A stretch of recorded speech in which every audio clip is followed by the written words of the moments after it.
90 का दशक हम में से कईयों की लाइफ का ऐसा गोल्डन पीरियड था जिसके साथ हमारी खूब यादें जुड़ी हुई हैं।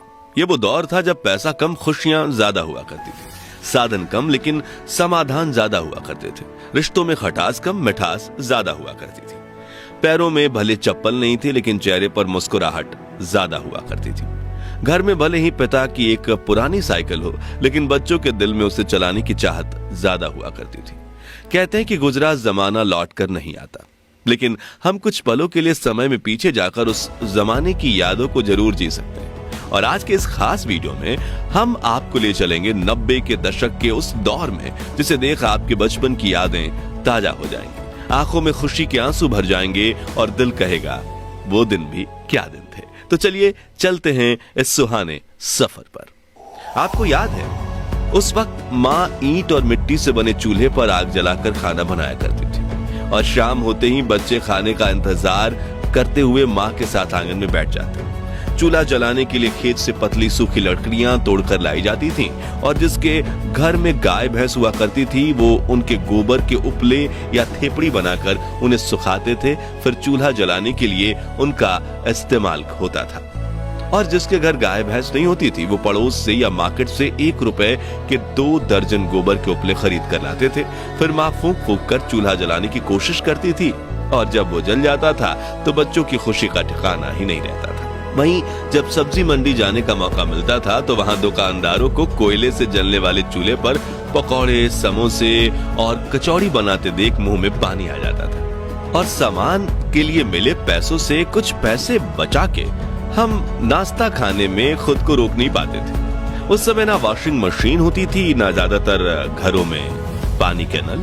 तभी घर की बेटियां कुएं से बाल्टी भर के पानी ले आती और थापी से पीट पीट कर कपड़े धोया करती थी, जबकि कुछ लोग कपड़े लेकर नदी के किनारे बने घाटों में चले जाते थे और वहीं कपड़े धोकर नहा भी लेते थे।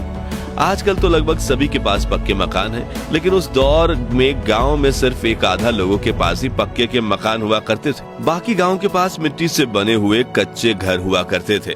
और आपको बता दूं कि जब दीपावली का त्योहार आता था तो लोग अपने इन्हीं घरों की मिट्टी और गाय के गोबर से लीपा पोती किया करते और इसे काफी शुभ माना जाता। लोगों के घरों की दीवारें आला या ताक कहे जाने वाले ऐसे स्थान जरूर दिख जाते थे जहां छोटी चीजें बहुत रखी जाती थी। घर की चाबियां और शाम को जलाने वाले दिए इसी पर रखे जाते थे, लेकिन अब नए घरों में इनकी जगह ड्रेसिंग टेबल या डिजाइनर अलमारियों ने ले ली है। तस्वीरों में दिख रही ये चिड़िया उन दिनों खूब दिखा करती थी, लेकिन आज ये विलुप्त होने की कगार पर पहुंच गई है। आपने इस चिड़िया को आखिरी बार कब देखा था और इसके मधुर ध्वनि का दीदार किया था? कमेंट्स में बताइए। याद है रोज शाम होते ही सभी दोस्त गली के नुक्कड़ पर मिला करते थे और खूब हंसी मजाक किया करते थे। इसे लेकर किसी ने क्या खूब कहा है कि उस दौर में सहजता थी, सादगी थी, बंदगी थी।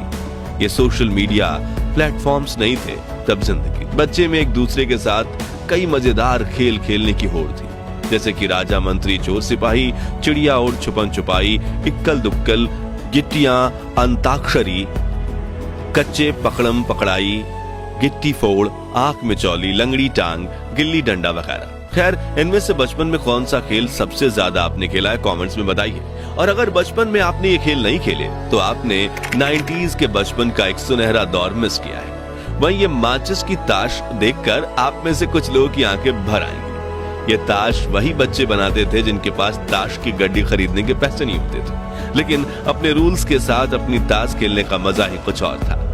याद है वो स्वादिष्ट कैंडीज जो 90 के दशक की शान हुआ करती थी। गुरु चेला जिसमें कैंडी का पैकेट घुमाने पर फोटो बदल जाती थी, पान पसंद, मैंगो बाइट, चटपटी कैंडीज, इकलिया, किस्मी, इमली की गोली, खाने वाली सिगरेट, जेम्स, आम पापड़, कप में मिलने वाली स्वादिष्ट जेली और मिल्की बार। ये कुछ ऐसी कैंडीज थी जो पूरे भारत में जोरों शोरों से बिका करती थी।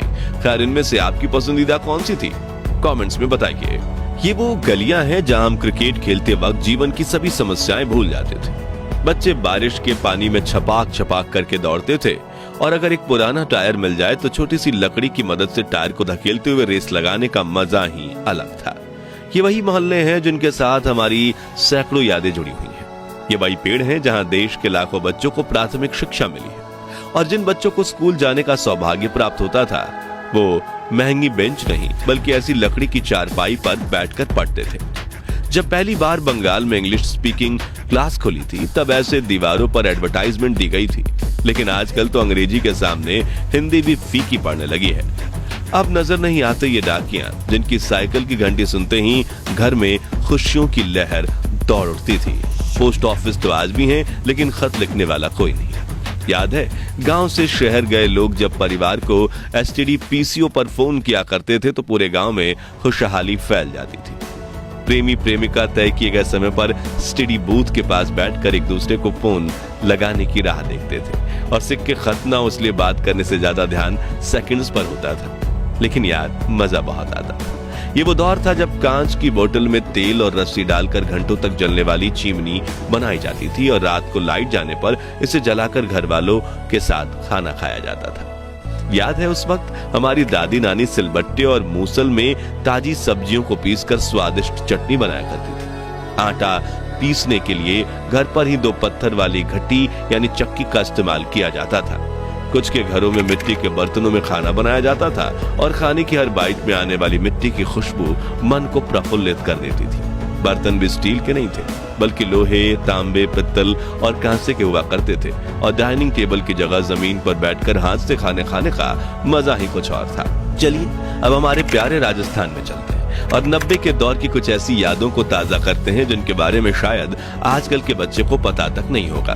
तो उस वक्त राजस्थान के गांव में कई लोक नृत्य करने वाले समूह आया करते थे, जिनमें कुछ लोग स्वदेश में बने म्यूजिक इंस्ट्रूमेंट्स बजाया करते थे और कुछ उस मधुर धुन पर नृत्य करके गांव के बच्चे बूढ़ों का दिल मोह लिया करते थे। गांव शहरों में कठपुतली का खेल भी होता था, जिसमें कलाकार लकड़ी से बने गुड्डे गुड़ियां नचाकर खूबसूरत कला का प्रदर्शन करते थे। लेकिन समय के साथ ये कला ठंडे बस्ते में चली गई। मोबाइल फोन और वीडियो गेम्स के जमाने में बच्चे असल मनोरंजन भी भूल गए और जिन कलाकारों को कठपुतली का खेल देखने में दर्जनों लोगों की भीड़ जमा होती थी, उनकी आज कुछ दर्शकों के लिए भी आंखें तरस गईं। याद है, उस वक्त ट्रांसपोर्ट के लिए ज्यादा वाहन नहीं हुआ करते थे, इसलिए कई लोग बैलगाड़ी और ऊंट गाड़ी से सामान को यहाँ से वहां पहुंचाने का काम करते थे और रोजी रोटी देने वाले जानवर की देखभाल अपने बच्चों की तरह करते थे। 90 के दशक के गोल्डन टाइम की बात करें तो ट्रेन का जिक्र ना हो ऐसा तो हो ही नहीं सकता।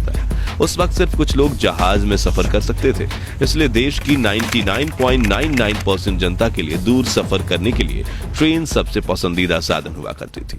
एसी वाले डब्बे तो नहीं थे, लेकिन मन में सफर करने की चाहत जरूर थी, जो यात्रा को खूबसूरत बना देती थी। उस वक्त बस से सफर करने की खुशी भी कुछ कम नहीं थी। नौकरी पर जाना हो या कॉलेज, शहर में जाने के लिए बस एकमात्र सस्ता जरिया थी। सुबह सुबह बस स्टैंड पर बड़ी लाइन लग जाती थी। उस वक्त तो गाय बैल को भी सड़क पर घूमने की आजादी थी। दोस्तों, आजकल की शादी बारात में दूल्हा जितनी महंगी गाड़ी में बैठता है उसका उतना ही ज्यादा भौकाल माना जाता है, लेकिन उस वक्त के दूल्हे सज धज कर घोड़ी चढ़ते थे और ढोल नगाड़ों के साथ बारात लेकर शादी करने जाते थे।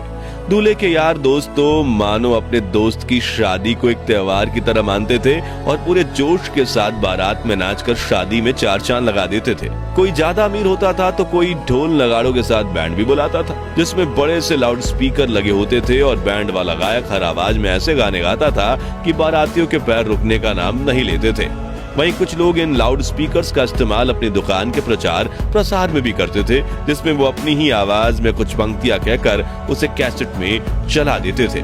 खैर दोस्तों, हमारा वो सुनहरा बचपन तो वापस लौट कर नहीं आने वाला, लेकिन हम अपनी यादों को ताजा करके कुछ पल की खुशी का अनुभव जरूर कर सकते हैं। तो अब आप भी कमेंट सेक्शन में अपने बचपन की ऐसी यादें बताइए जिन्हें याद करके आपकी आंखों में खुशी के आंसू आ जाते हैं। और ये वीडियो अच्छा लगा हो तो इसे लाइक और शेयर करके 21,000 लाइक्स के लक्ष्य को हासिल करने में हमारी मदद कीजिए और इस सीरीज के अगले पार्ट के लिए चैनल को सब्सक्राइब करके पास वाली घंटी जरूर बजा दीजिए। धन्यवाद।